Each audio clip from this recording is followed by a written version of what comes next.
బయోపిక్‌ల హవా నడుస్తుంది. దానికి సంబంధించి వ్యూహం వచ్చింది. లేకపోతే దాంతో పాటు 'అమరావతికి' సంబంధించి కూడా హ్మ్, ఇలాంటి సినిమాలొస్తున్నాయి. ఈ టైంలో 'వివేకం' అని ఒక సినిమా టీజర్ రీసెంట్‌గా చూస్తే ఎవరైతే వైఎస్ వివేకానంద రెడ్డి ఉన్నారో, రాజశేఖర రెడ్డి గారి తమ్ముడు, అదే వీళ్ళ బాబాయ్.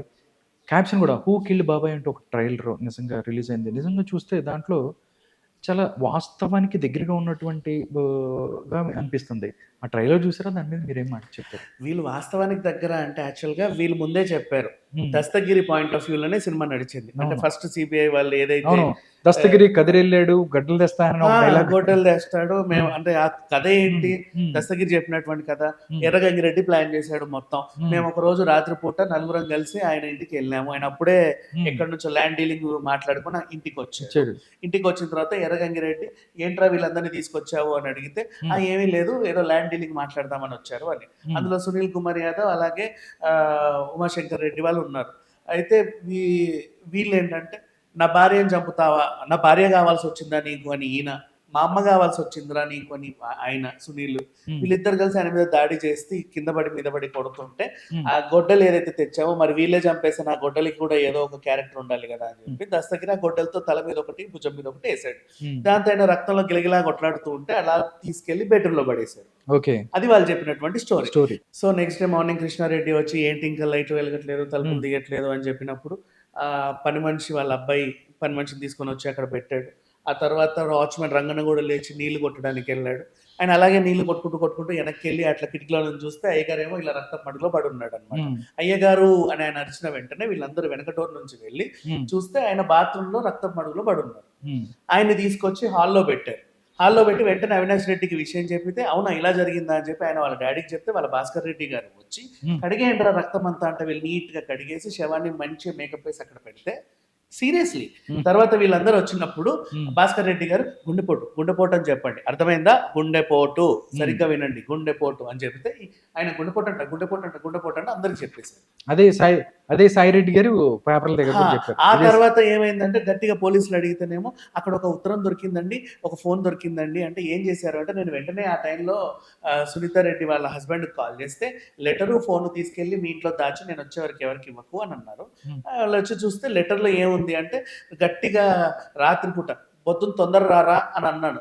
ఏంటి వచ్చేది తొందరగా? ఎప్పుడు నీతోనే ఉండాలా? నాకు వేరే పని లేదా? అని ప్రసాద్ అన్నాడు. ఏరా మాటకు మాట ఎదురు తిరుగుతున్నావు అంటే నువ్వెవడురా నీ సంగతి చెప్తా అని చంపేసాడన్నమాట ప్రసాద్ ఆయన్ని. ఆ! ఆయన హ్మ్. ఉత్తరంలో రాసుండు. నన్నిలా ప్రసాదు గట్టిగా అడిగి మాట్లాడినందుకు చంపాడని ఆ ఉత్తరంలో ఉంది. డ్రైవర్ ప్రసాదా? డ్రైవర్ ప్రసాద్. హ్మ్. ఇది యాక్చువల్‌గా వాళ్ళు క్రియేట్ చేసినటువంటి స్టోరీ. స్టోరీ. ఈ ఈ స్టోరీలో ఈ స్టోరీకి ఇంకో కీలక మలుపేంటంటే అనుకోకుండా తెర మీదకి షమీమ్ వచ్చింది. వాళ్ళ హ్మ్. కొడుకుని షేహిన్షానేసుకొని. హ్మ్. ఆవిడ చెప్పిన కథ ఏంటంటే అంటే యాక్చువల్‌గా తులసమ్మ అని ఒక ఆవిడ శివశంకర్ రెడ్డి భార్య హ్మ్. కోర్ట్‌లో ఇంకొక పిటిషన్ ఏసింది. ఈయనకి ఇంకో భార్య ఉంది. ఇది కథ అంటే అప్పుడు ఆవిడొచ్చింది. షమీమ్ వచ్చినప్పుడు ఆవిడ కథ ఏంటంటే, ఈయన ఒక ల్యాండ్ డీలింగ్ కోసము బెంగుళూరు బెంగుళూరెళ్ళాడు. వెళ్ళేది. అవును. అక్కడికెళ్తే 8,00,00,00,000 నాకు చెప్పాడు. హ్మ్. 8,00,00,00,000 నీకిస్తాను, మీ అబ్బాయికిస్తాను అని చెప్పాడు. హ్మ్. ఏమైందో తెలీదు రాత్రి ఆయన చనిపోయాడు. ఇది జరిగింది. ఇక్కడ ఇంకో స్టోరీ ఏంటంటే వీళ్ళల్లిన కథ. ఆ ప్రసాద్ ఎవరైతే ఉన్నారో డ్రైవరు, అంటే ఈ లెటర్ ప్రకారంగా. హ్మ్. ప్రసాద్ డ్రైవర్ ఎవరైతే ఉన్నారో సునీత రెడ్డి వాళ్ళ హస్బెండే పెట్టాడు. హ్మ్. సార్ ఇప్పుడే 8,00,00,00,000 ఇంటికి తీసుకెళ్తున్నాడని ఆయన చెప్పగానే, రాత్రి ఏసేసేయి. ఆ ల్యాండ్ డాక్యుమెంట్లు పట్టుకొచ్చేసేయి. మిగతా కథ నేను చూసుకుంటాను. నువ్వు అక్కడి నుంచి పారిపో ఆయన చెప్పినట్టు. ఈడు కావాలని గొడవ పెట్టుకున్నట్టు.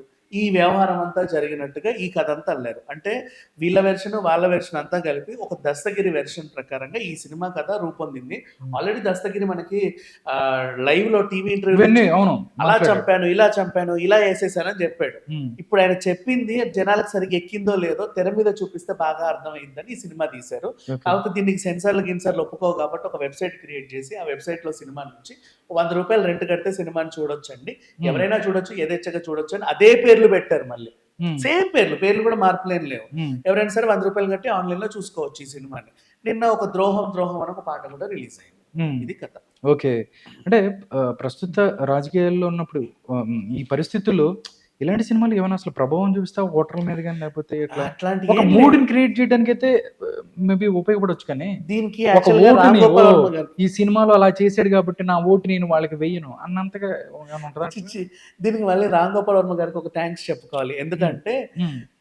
ఇట్లాంటి కథలన్నిటిని యాజ్ ఇట్ ఈస్ క్యారెక్టర్లు పెట్టి అలా స్పూఫ్ చేయడంలో ఆయనకి మంచి దిట్ట. మొన్న ఓకే. శపథం, వ్యూహం, అంతకుముందు అమరాజులో కడప హ్మ్. ఇవన్నీ అదే ఉన్నాయి. అయి గూడాను.